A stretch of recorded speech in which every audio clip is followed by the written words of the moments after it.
Friends, welcome to SSC coaching centre. दोस्तों, आज की वीडियो में गणित के बहुत ही इंपॉर्टेंट प्रश्न रहेंगे। आप वीडियो को पूरा देखिएगा। तो चलिए स्टार्ट करते हैं। पहला क्वेश्चन है, स्क्वायर रूट में 1 plus X upon 144 equal to 13/12 है, तो एक्स का मान बताइए। इस एक्स का मान बताना है। तो देखिए, यहाँ पे सिंपल सा प्रश्न है, ज्यादा मेहनत आपको नहीं करनी, और मैं आपको ऐसा तरीका भी नहीं बताता कि आपको ज्यादा मेहनत करनी पड़े, कम समय में आंसर लेके आना है। तो आप यहां देखोगे नीचे नीचे बराबर में संख्या हमेशा नीचे नीचे कट जाती है, ये बात आप जानते हैं। लेकिन आप यहां देखोगे 12 है, यहां 144। तो देखिए 12 का स्क्वायर दिया गया है 144। जब यहां पे 12 का स्क्वायर है तो यहां पे 13 का स्क्वायर आएगा। 13 का स्क्वायर आएगा तो 13 का स्क्वायर कितना 169 होता है, ठीक है। और 12 का स्क्वायर कितना 144। तो एक नोट रखना एक बात को कि ऊपर वाली संख्या बड़ी है, नीचे वाली छोटी है। ऊपर वाली संख्या बड़ी, नीचे वाली छोटी है, तो इनका आप अंतर कर दोगे, यानी कि 13 के स्क्वायर में से 12 के स्क्वायर को घटा दोगे। जैसे मान लो ऊपर हो आपका 12, ठीक है, बड़ी संख्या, नीचे हो छोटी संख्या 11 या फिर 10, तो बड़ी संख्या के स्क्वायर में से छोटी संख्या का स्क्वायर घटा देंगे। लेकिन मान लीजिए अगर ऊपर 12 हो, नीचे 13, ऊपर संख्या छोटी हो, नीचे बड़ी, तो यही आपका आंसर हो जाएगा, घटाने की जरूरत नहीं पड़ेगी, ठीक है। अगर ऊपर बड़ी संख्या होगी तभी घटाना है, अगर ऊपर छोटी होगी तब नहीं। तो चलिए इसमें से इसको घटा दीजिए, कितना बचेगा 25 बच जाएगा। ये आपका आंसर हो जाएगा पहला ऑप्शन। क्लियर हो गया ना सभी को। चलिए अब देखते हैं अगला सवाल। अगला प्रश्न है, 6 अंकों की सबसे बड़ी और सबसे छोटी संख्या का योग कितना है। 6 अंक की सबसे बड़ी। देखिए अगर आपसे 2 अंक की सबसे बड़ी कहते तो 2 अंक की सबसे बड़ी 99। अगर मैं इसके बाद में 100 लूंगा तो ये तो 3 अंक की हो जाएगी ना। तो 2 अंक की सबसे बड़ी संख्या 99 और 2 अंक की सबसे छोटी 10। अगर इससे और छोटा लूंगा तो 9 हो जाएगा, लेकिन ये 1 अंक का हो जाएगा, लेकिन 2 अंक की पूछा है ना। चलिए हमसे पूछा 6 अंक की सबसे बड़ी, तो 6 अंक की सबसे बड़ी ले लो। सबसे बड़ी लेंगे तो 6 9 आ जाएंगे, 4 5 6। और 6 अंक की सबसे छोटी लेनी है तो सबसे छोटी में क्या हो जाएगा, केवल 1 लेना है। 1 2 3 4 5 0, यानी कि 1 2 3 4 5 6 संख्या होगी। याद रखना 2 अंक की हो, चाहे 3 अंक की, चाहे 4 अंक की, छोटी संख्या पूछे ना तो 1 के बाद केवल 0 लगाने, वो सबसे छोटी संख्या होती है। और बड़ी पूछे तो 9 लेने आपको, जितनी संख्या का पूछा उतने 9। अब इनका क्या पूछा, योग, तो योग कर दीजिए भाई। तो 9 और 0 9 ही रहेगा, ये भी 9 रहेगा, ये भी 9 रहेगा, ये भी 9 रहेगा, ये भी 9 रहेगा, और 9 और 1 ये 10 हो जाएगा। तो ये हो जाएगा इस प्रश्न का बिल्कुल सही जवाब। सभी को समझ में आ गया होगा। अब देखते हैं अगला प्रश्न। अगला प्रश्न है 0359 इन अंकों से बनी 4 अंकों की सबसे छोटी संख्या क्या है। सबसे छोटी संख्या। अब देखिए सबसे छोटी संख्या बनाने के लिए बहुत से बच्चे क्या गलती करते हैं, सबसे पहले 0 को लेंगे, फिर 3 को लेंगे, फिर 5 को लेंगे, फिर 9 को। ये सबसे छोटी संख्या बना दी और इसको आंसर आप कर दोगे। इसको आप आंसर कर दोगे, जबकि ये गलत है। क्यों गलत है कि किसी भी संख्या से पहले अगर 0 है तो उसका कोई मान नहीं होता।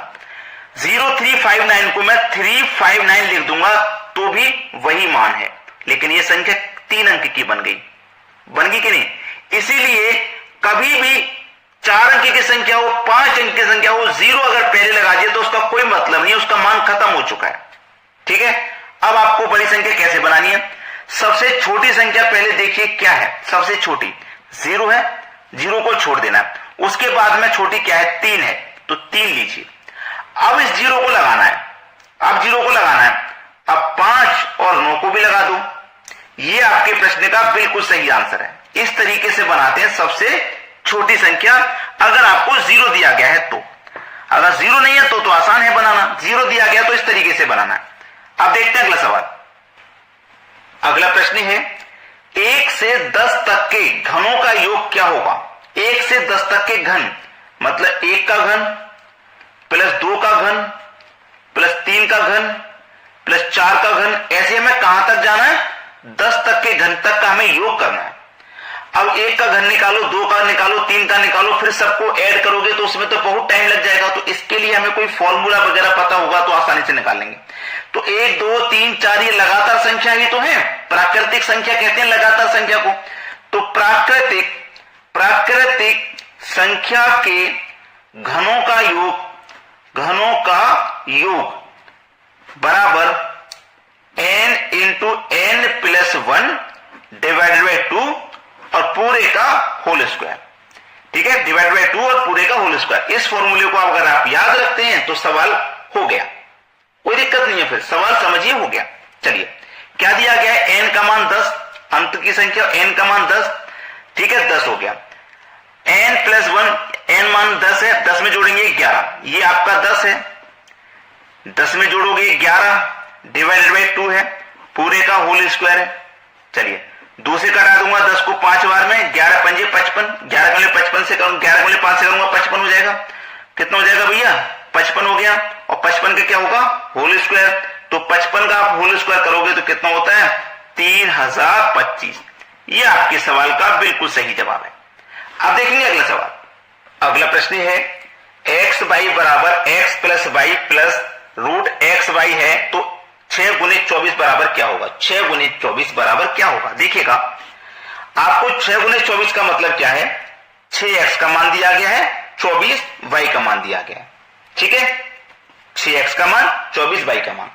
अब x का मान मेरा 6 है, y का मान 24 है, बीच में कोई साइन नहीं मतलब मल्टीप्लाई है, बराबर x का मान 6 प्लस y का मान 24 प्लस स्क्वायर रूट में आइए, x का मान 6 y का मान 24, इसी को तो हमें सरल करना है।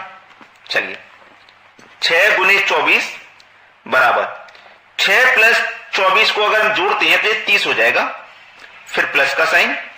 अब 24 का 6 का मल्टीप्लाई अगर मैं करता हूं तो ये 144 हो जाएगा और ऊपर स्क्वायर रूट। ठीक है, चलिए 6 गुने 24 बराबर 30 प्लस 144 का स्क्वायर रूट करेंगे तो 12 हो जाएगा। ठीक है, 6 गुने 24 बराबर 30 में 12 जोड़ दो 42 हो जाएगा। अब हमसे मान पूछा गया था कि 6 गुने 24 बराबर क्या है, देखो 6 गुने 24 बराबर कितना है 42 है, तो 42 आपके प्रश्न का बिल्कुल सही जवाब हो जाएगा। क्लियर हो गया ना सभी को प्रश्न। अब देखते हैं अगला सवाल। अगला सवाल है दो संख्याओं का योग 20 है और उनका गुणनफल 96 है, तो संख्याओं के बीच का अंतर क्या है। देखिएगा दो संख्याओं का योग 20 है, पहली संख्या दूसरी संख्या दोनों का योग 20 है, यही तो कहा गया, और उनका गुणनफल 96 है, यानी कि इन्हीं दोनों संख्याओं का गुणनफल 96 है। तो मुझे दोनों संख्या ऐसी लेनी है, अगर मैं उनको जोड़ूंगा तो 20 आ जाएगा और उनका अगर मैं गुणा करूंगा तो 96 आ जाएगा। तो मुझे ये मालूम है कि अगर मैं 12 और 8 को जोड़ूंगा तो 20 और 12 8 96 होता है। तो पहली संख्या मेरी 12 है, दूसरी संख्या 8, दोनों को जोड़ता हूं तो 20। पहली संख्या 12 दूसरी संख्या 8, दोनों का मल्टीप्लाई करता हूं तो 12 8 96 होता है। क्लियर, कंडीशन सेटिस्फाई हो गई। उनके बीच का अंतर पूछ रहा, आसानी से बता दो, पहली संख्या 12 है दूसरी संख्या 8 है, दोनों का अंतर पूछ रहा, अंतर कर दो, 12 में से 8 जाएगा 4। ये हो गया आपके प्रश्न का बिल्कुल सही जवाब, कोई डाउट नहीं होना चाहिए। अब देखते हैं अगला प्रश्न।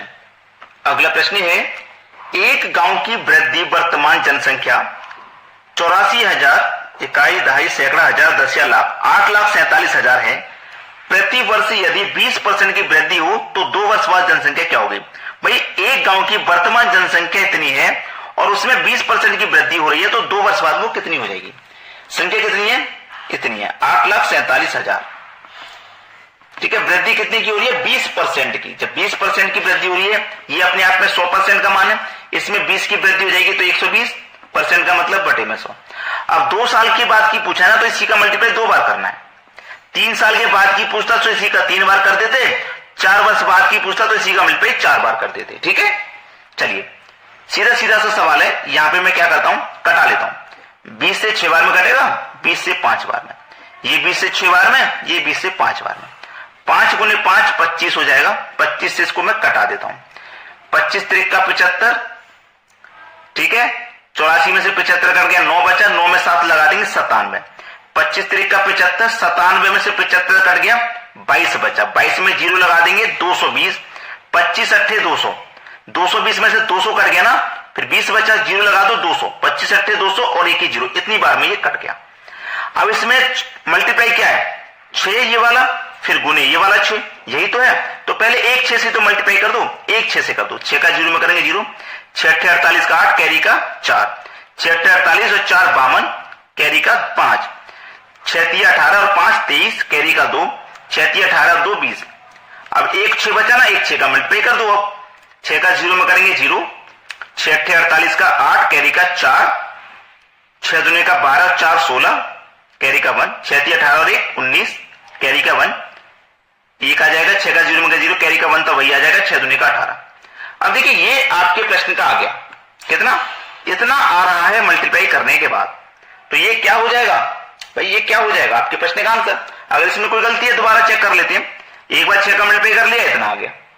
एक और बार 6 का मल्टीप्लाई हम कर रहे हैं, 6 का 0 में करेंगे 0, 6 48 का 8, कैरी का 4 रहेगा, कैरी का 4, 6 दूने का 12, 12 और 4 16, कैरी का 1, 6 18 और कैरी का 1 19 का 9, कैरी का फिर से 1, 6 का 0 में करेंगे तो 0 रहेगा, कैरी का जो 1 था वही आ जाएगा।